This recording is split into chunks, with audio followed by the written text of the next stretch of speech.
Apakah supaya kebunnya menjadi teduh, menjadi sombar kata orang Manado? Kemudian kalau si tuan lagi ke kebun, siang-siang bolong yang panas terik, lalu dia bisa berteduh di sana, bawa bekal dari rumah, makan di bawah pohon yang teduh, ayam goreng dengan sambal dan lalapan. Wah, enak sekali di bawah pohon yang sejuk. Untuk itukah Tuhan itu menanam pohon ini? No. Firman Tuhan dengan jelas mengatakan bahwa Tuhan itu mencari buah dari pohon ini. Bukan supaya dia bisa berteduh santai-santai di sana. Tidak. Mungkin Tuhan ini mencangkok dari pohon ara di pinggir jalan satu batang kecil, cangkokkan, kemudian dia tanam di kebunnya. Untuk apa? Kalau kita merenung lebih lanjut, sebab dia mencari buah dari pohon yang kemudian dia tanam di kebunnya, saya pikir kita boleh setuju bahwa Tuhan ini menanam pohon ara itu di kebunnya dengan satu tujuan utama, supaya pohon ini mempunyai dan menghasilkan nilai plus, nilai lebih, supaya pohon ara yang ditanam di kebun anggur itu boleh menghasilkan buah yang lebih bagus daripada pohon-pohon ara liar yang cuma tumbuh sembarangan di pinggir jalan. Karena dia ditanam di kebun anggur, dapat tanah yang lebih baik, tanah yang lebih subur. Kalau pohon anggur diberikan pupuk, dia juga dipupuki. Pohon-pohon ara di pinggir jalan tidak dapat perawatan seperti itu, bukan? Tuhan itu mempunyai satu tujuan. Dia tanam pohon ara liar ini di dalam kebun anggurnya supaya pohon ara itu mempunyai hasil yang lebih bagus, hasil yang lebih lebat, hasil yang lebih bermutu. Itulah tujuan anugerah. Mengapa Tuhan memilih saudara dan saya?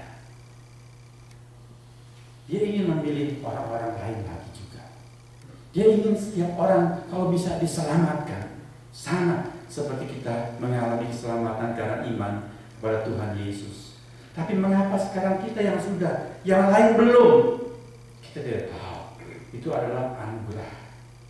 Saudara-saudara, ada orang didoakan, hati terus keras, terus tertutup.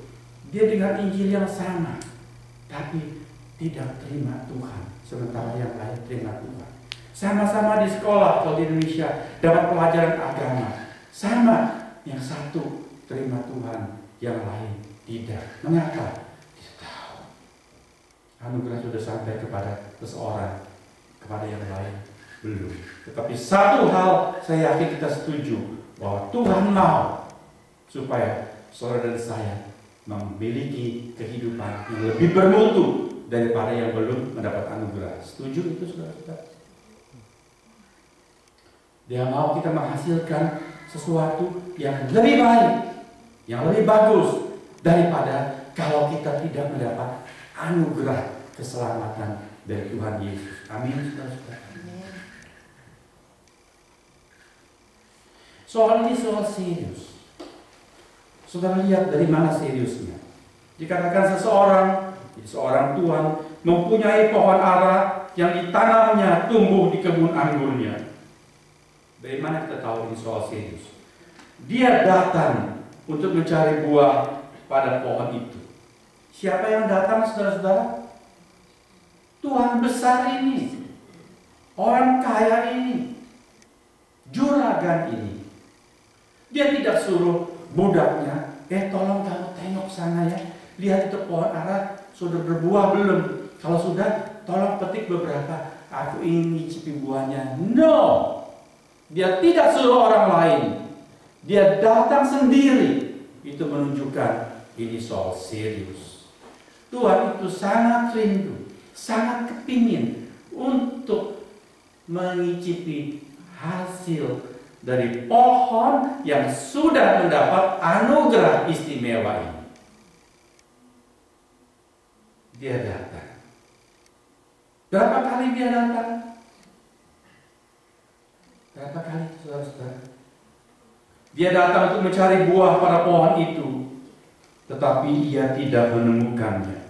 Lalu ia berkata kepada pengurus kebun anggur itu, "Sudah 3 tahun aku datang mencari buah pada pohon ara ini." Berapa kali Tuhan ini datang ke kebun mencari buah pada pohon ara itu, saudara-saudara? Berapa kali? Berkali-kali. 3 kali? Berkali-kali. Berapa kali ya? Berkali-kali. Berkali-kali. Dia mengambil waktu 3 tahun yang terakhir. Tapi waktu itu pohon ara itu sudah berumur berapa kita nggak tahu. Saya rasa sudah lebih dari 3 tahun. Betul? Mula-mula tunas kecil, tumbuh, dirawat. Masih muda, belum waktunya berbuah. Tuhan itu juga seorang yang sangat nalar dan rasional sekali. Dia wajar tidak cari kalau belum waktunya berbuah. Tapi 3 tahun terakhir, tentu itu adalah waktunya pohon itu sudah berbuah, sudah umurnya. Dan tahukah saudara bahwa pohon ara, saya sempatkan lihat, pelajari mengenai pohon ara ini, ternyata pohon ara itu umumnya satu batang pohon ara dia berbuah setahun 3 kali, bukan 3 tahun sekali. Setahun 3 kali. Itu pada musim semi dia buah pertama pada musim itu. Kemudian di musim panas dia ada musim buah yang kedua. Nanti musim dingin dia berbuah lagi. Itu sifat pohon ara. Jadi Tuhan ini berkali-kali datang selama 3 tahun. Jadi paling tidak 9 kali mestinya buah itu, pohon itu berbuah, tidak pernah ada buah. Jadi memang ini seorang Jawa bilang sudah kebangetan, sudah keterlaluan.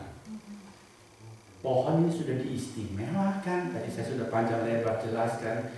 Ada di tanah yang istimewa, yang subur, dirawat.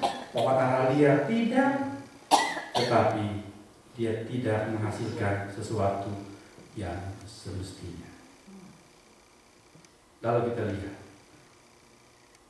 bahwa ini menjadi persoalan besar. Pemilik kebun atau tuan besar itu dia tidak berkenan. Ini adalah prinsip teologis yang penting, bahwa Allahmu dan Allahku yang kita kenali dalam Yesus Kristus, Allah yang sejati itu, tidak pernah suka, tidak pernah berkenan kepada sesuatu yang percuma, yang sia-sia, yang enggak ada gunanya.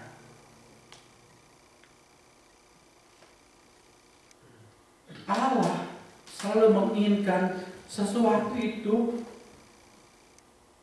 berbanding lurus dengan berkatnya.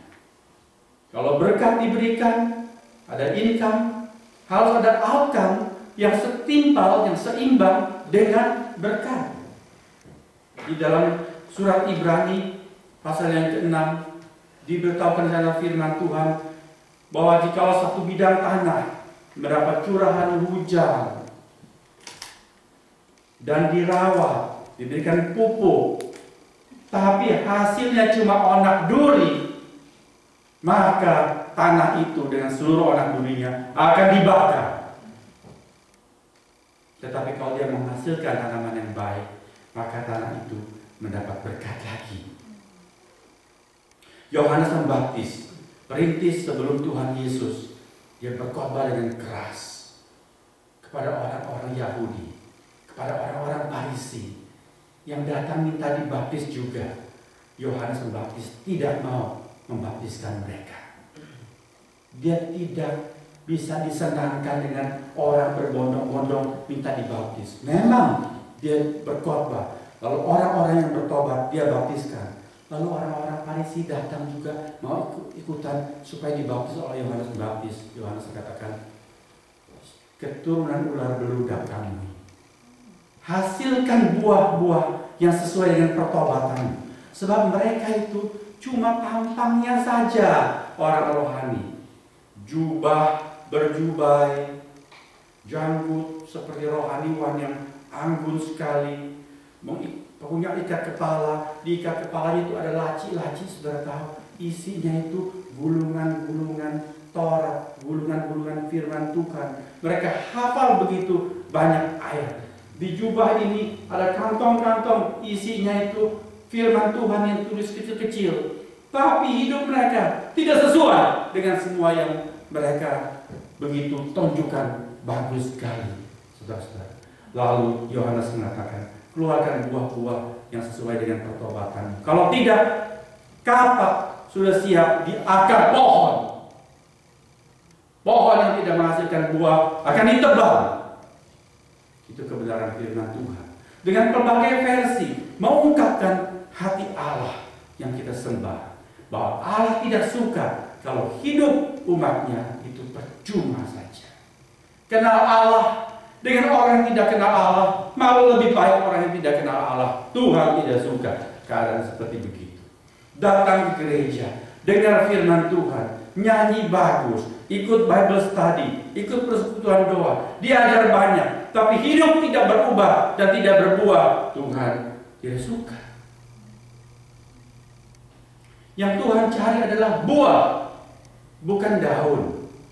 Saudara ingat, waktu Tuhan lewat sebuah jalan, dia pagi itu lapar. Dia lihat dari jauh ada sebatang pohon ara, banyak daunnya. Kalau dia datang mencari buah di pohon tersebut, belum musim pada waktu itu. Demikian firman Tuhan mencatat. Tapi pohon ini sudah banyak daun. Tuhan cari buah, tidak ada. Lalu Tuhan katakan, jangan lagi ada orang yang makan buah dari kamu. Besoknya pohon itu sudah layu, kering, mati. Tadi saya membaca, ada yang posting di internet. Aneh itu Yesus itu. Belum musimnya kok cari buah. Dia katakan begitu. Dia menghujat Yesus. Dia anggap Yesus itu orang tidak waras. Tetapi dia tidak mengerti kebenaran orang yang menulis itu. Sudah tahu mengapa Tuhan mencari buah di pohon tersebut meskipun belum musim buah ara pada waktu. Mengapa? Alkitab mencatat karena pohon itu banyak daunnya. Pohon ara punya sifat yang unik. Bunga muncul sebelum daun. Jadi kalau pohon ara sudah banyak daun, sudah mestinya ada buah. Maka jangan salahkan Tuhan Yesus. Kalau dia cari buah karena kamu sudah banyak jual tambangmu dengan daun-daunmu yang lebat itu. Tuhan tidak cari daun. Tuhan tidak tanya berapa banyak orang yang datang ke gerejamu. Oh, penuh sesak Tuhan. Kita sudah nggak muat lagi nih. Harus bongkar, harus cari gedung yang lebih besar. Tuhan tidak cari daun. Itu cuma daun-daun saja. Percuma kuantitas banyak kalau tidak ada kualitas apa-apa. Betul, saudara-saudara? Yang Tuhan cari buah yang berkualitas, yang bermutu. Kamu pergi kemana? Wah, ke semua gereja katedral itu besar sekali, megah sekali gereja itu. Dindingnya marmer pualam dari Italia. Mimbarnya ukiran Jepara asli. Lilin-lilin di pinggir itu, wah, tempatnya itu dari emas murni.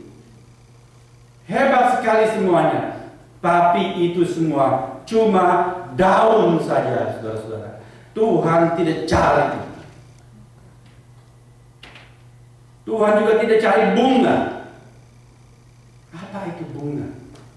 Bunga itu adalah pengharapan. Betul? Kalau saudara suka cocok tanam, katakan saudara tanam satu pohon. Katakan saudara tanam pohon duren. Duren apa? Duren simontong. Oke, duren bangkok yang sekian sudah buahnya akan bergelantungan banyak.